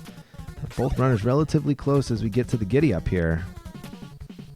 We're basically seeing mirror copies here, but yeah, you're going to see slight variations, but they're both so good that I think through stage 2, you're going to see quite a bit of similarity. Look at that, Zark. A perfectly synced bounce house. I mean, could we ask for anything better on the Gaiden Cup night? Absolutely not. I mean, there's a lot of beauty in the first 4 stages, and there's also a lot of optimism in the first 4 stages because, for example, Raz, you have an 11:59. I have a 12:29. I think we're even through stage 3, but when you get to the last 3 stages, that's what separates, the greats from the goods, and to be able to shave an additional 30 seconds in 4, 5, and 6.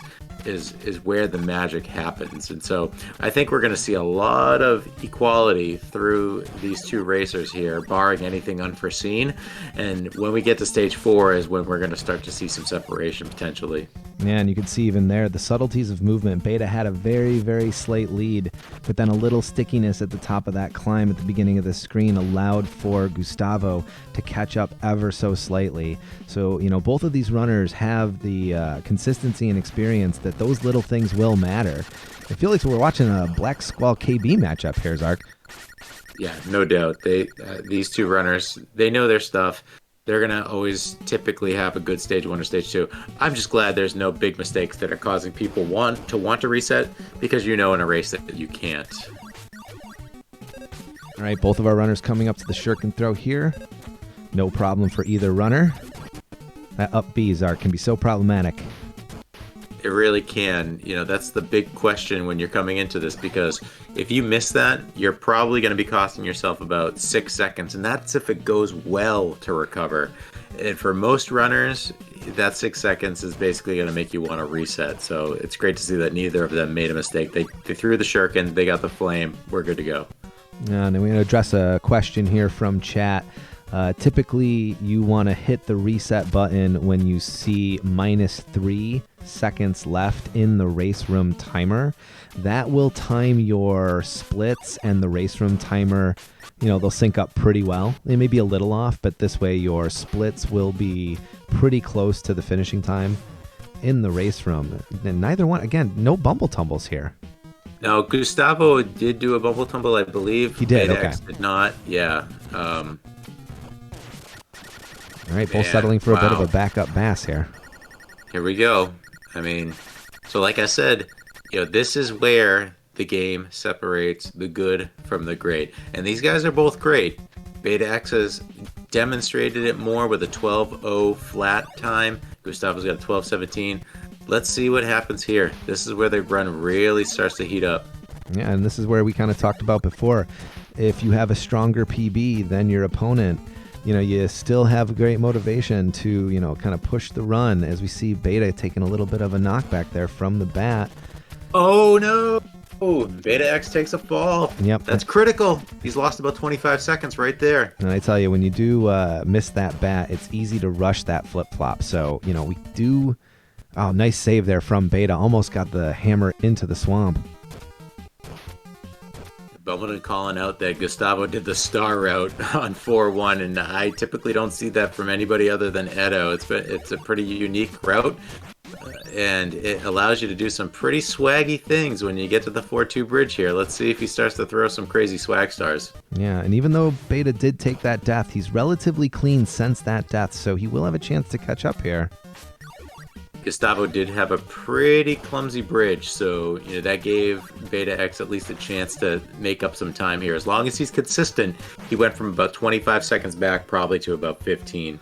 Yeah, and we do know Gustavo is a fan of the swag parts of the run, so not surprising to see him use the swag star bridge there. Kind of a homage to Edo and Grimm. So far, Gustavo having a pretty clean 4-3. As we know, 4-3 is very dangerous. If you take a death here, you're going to have to manual slash against Kelberos, and that is nobody's dream. Beta X getting into 4-3. Both of these guys have spin slash. I'm very hopeful that we're going to see a nice clean Kelberos from both.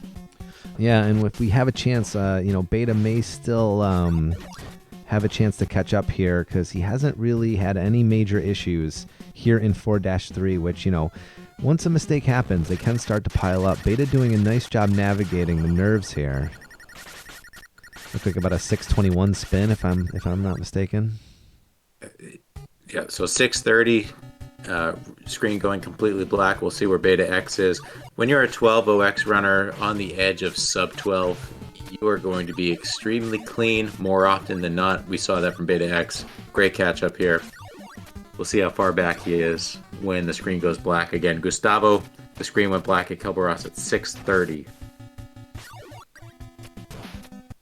So he's about 23, 24 seconds back. Yeah. That means nothing if Gustavo takes death here. That means Beta X goes up. Yeah. And Gustavo taking getting a little hung up there with that hammer section, where you normally do the first leg of the bird boost here in 5-1. Okay, Beta not messing with the Silver Surfer there. Silver Surfer can certainly cause some problems there in 5-1. Okay, will Beta go for the double bird? Little active pattern. Doesn't bother him. Going for the double bird. Gets a little bit of an early bird. Good star adjustment. Well done. The experience level showing there for Beta. Making up a little time there. Definitely made up some time, because we saw a little bit of problems with Gustavo in 5-1. 5-2 and 5-3 is where things can really, really happen. So we'll see who makes mistakes and who capitalizes. Yeah, Beta with some pretty crispy climbs there. It looks to me like he's only about a screen and a half behind here. Janet boost is successful for Gustavo. Nice screen there. Gustavo had what I would call close to a frame-perfect Ohan, and then had a great Janet boost. I mean, you can't ask for anything else.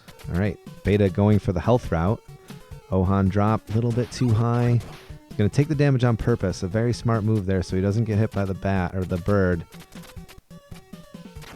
All right. Then he can't take Janet because he only has 3 health. That just, it's a little nerve-wracking right now for Beta X. Meanwhile, Gustavo, taking the SP boost, has plenty of health. There's no question that as long as Gustavo sticks to the script, he's going to make his way right into Malth. No questions asked. Taking a bit of a hit there from the bird. Had the extra health for it. And Beta X having 3 HP.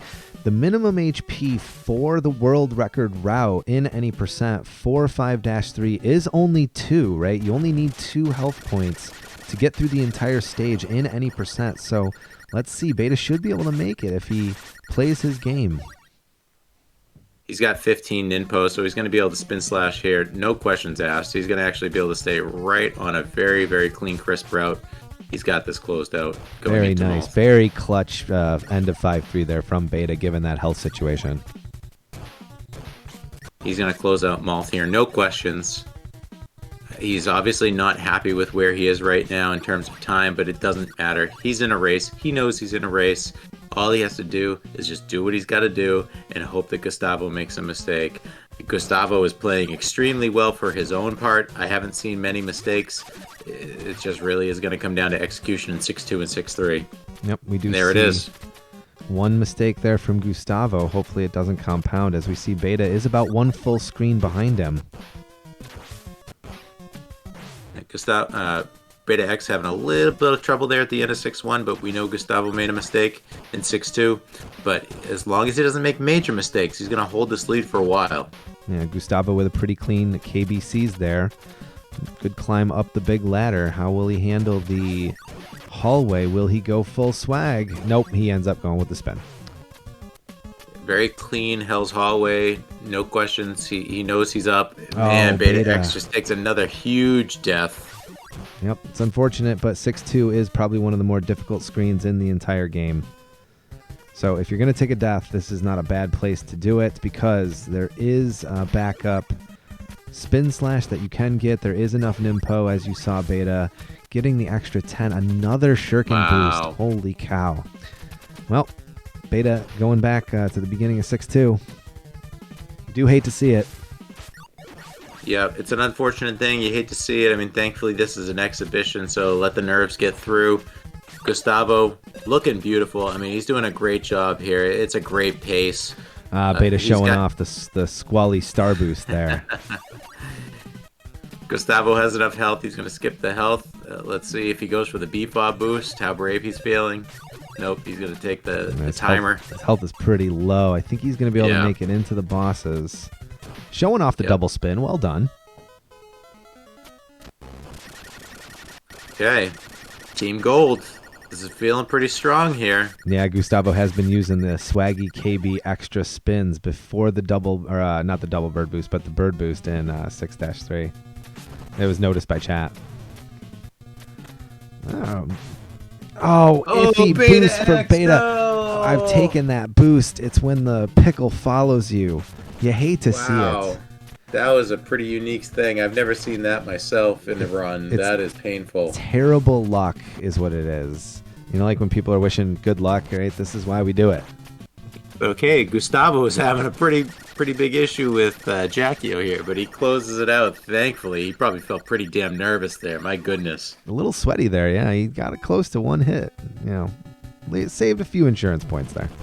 Is he going to take the tail here? Let's see. Is he going to be brave? Oh, God, he's going for it. Oh, no, Dark. Here we go. Uh-oh, he's in the tail. Smartly gets out. This is trouble, Zark. Uh-oh. It's tremendous trouble. No! Zark, he's going back to 6-1. Oh, Gustavo, you're going back to the beginning, brother. Wow. He had this run. He had this race, and now it's Beta's. All right, well, Team Purple has a chance here. Beta going with the top route for no reason. Leah's ready. But Beta has 3 health here. What's he going to do? Is he going to make it through? Oh, he does. Just barely gets in. Dark. Is he going to kill the tail? Does he know? There's no question. Well, actually, I don't know if he knows, but he went in pretty conservatively through 6-3, which suggests to me he might know. I'm going to be curious to see what he does. Chat says kill the tail. Let's see He's got to kill the tail. If he knows, if he knows, he has to kill the tail. Don't be silly. Take the race. Oh, one short of a 2.5. Nice job, Beta. Good Jack Yow.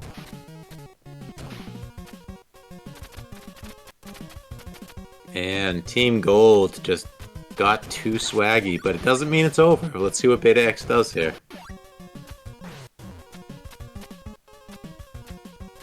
He's going for it. Okay, it looks to me like he's skipping the tail. It is Wow, Beta and taking Team the Purple exhibition race. not messing around. Team Purple said, I'm not cutting the tail. I know this is a race, but I'm going to take this race, and I'm skipping the tail. Wow. Well, Team Purple should feel pretty proud about that. If they have their purple statues, they should be dropping that in chat right now to represent and to say, thank you, Beta, for equalizing and saying that we're no pushovers. You may have won draft night, but we won the exhibition tonight. We're not messing around. Yeah, Beta taking down Gustavo. Gustavo having a little trouble with the demon, and we do see this single race situation can be difficult. So we see another top route there from Gustavo, taking care of our friends the Midnight Gremlins. Yep. GG's to both our runners. Regardless of who wins, obviously we love every one of our runners, and we want to support Gustavo here. He's going right into the demon with Spin Slash. I think he's going to close this up pretty easily, hopefully. And a kiss on the tail for the fans of Popcorn Cannon. Shout out to Pop. What a fun exhibition race, Sark. Well done, runners. What a fun time this is going to be. Oh, just anytime you get to watch a race, you just get to see something like that. You get to hear a story be told. The story that we got told here is Gustavo was just invincible, making his way into the demon. But as we know, if you're a Gaiden runner and you're a Gaiden racer, that Jackio and that demon, they're going to want to tell a different story than the one that you want to tell. And that's what we saw tonight. And Beta X, while he had his troubles, he made his way there. He got it done. And that's the way the story was told.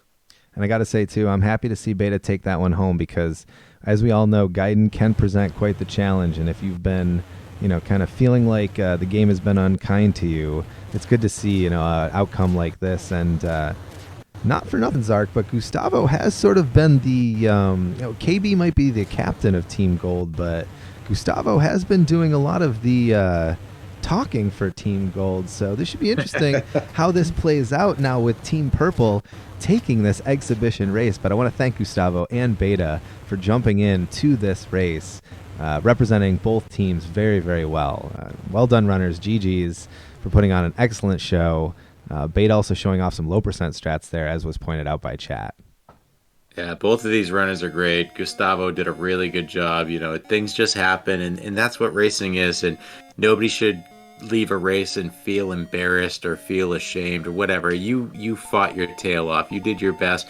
Tonight, it might not have been the night, or tonight it was your night, and that just is what it is. Don't take it too personally and don't take it too seriously. Just do your best, and that's what both of these runners did. That's all we could ask for, and we got some entertainment. They should both be proud, and both of these teams should be proud, and I'm pretty excited to see what these teams are going to provide to us on race night. All right, so Team Purple breaks even. So right now, the unofficial point total stands at Team Gold with 1 win, Team Purple with 1 win. But of course, Zark, these points won't officially count until the Gaiden Cup begins this upcoming Sunday, 1 week from today. What do we need to know about the Gaiden Cup coming up? What we need to know is that we are going to have 2 teams that are ready to go. They are pumped. They're united. They are ready to compete. 26 of the best runners in Ninja Gaiden, and we're going to have a really good time. It's going to be competitive. It's going to be nerve-wracking. Everything is going to matter. Every single thing, every single race, every single runner's ability, passion, and desire to win for their team is going to matter, and we're going to be here to witness it and enjoy it and have a good time. And that's really the only thing that matters. Yeah, and I think that we're going to be in for an exciting event. Again, I want to thank Zark for coming up with this idea, and I want to thank all of our runners for participating. I want to thank both of our captains and all our viewers. Thank you to all our chatters and our lurkers. And I'm just looking forward to what this community can put on display for for this Gaiden Cup event Because as we all know, this game is way too hard, and we are all just trying to do our best to take down the demon as fast as possible. Absolutely. And thank you, Razul, as always, for everything that you've done for this competition, for your creative, for your production, for your insights, for everything that you've done to make this possible. I know every single person who enjoys this is appreciative. I know I'm appreciative. I'm really excited for this next week. I'm really excited for the upcoming week and seeing what people do now that they know who they're facing and the pressure is on. You're facing a tangible person who wants to beat you as much as you want to beat them. Let's have an awesome time. Let's get it done. All right, so go and make sure you follow all of these amazing runners and make sure you check out their streams for more Ninja Gaiden Cup preparation, because we will be back with more casual races next weekend as we lead up to our official Cup races on Sunday, May 21st, starting at 7 p.m. right here. I don't know about you, but I think it's going to be amazing. And who will take home the Cup? Who will you root for? It's going to be hard to decide. So I think what we'll do is we will send you out with some runners, some information about our runners. So take a moment and follow these runners while we look for a raid target. But on behalf of Zark and myself, that is all for now. So Good night.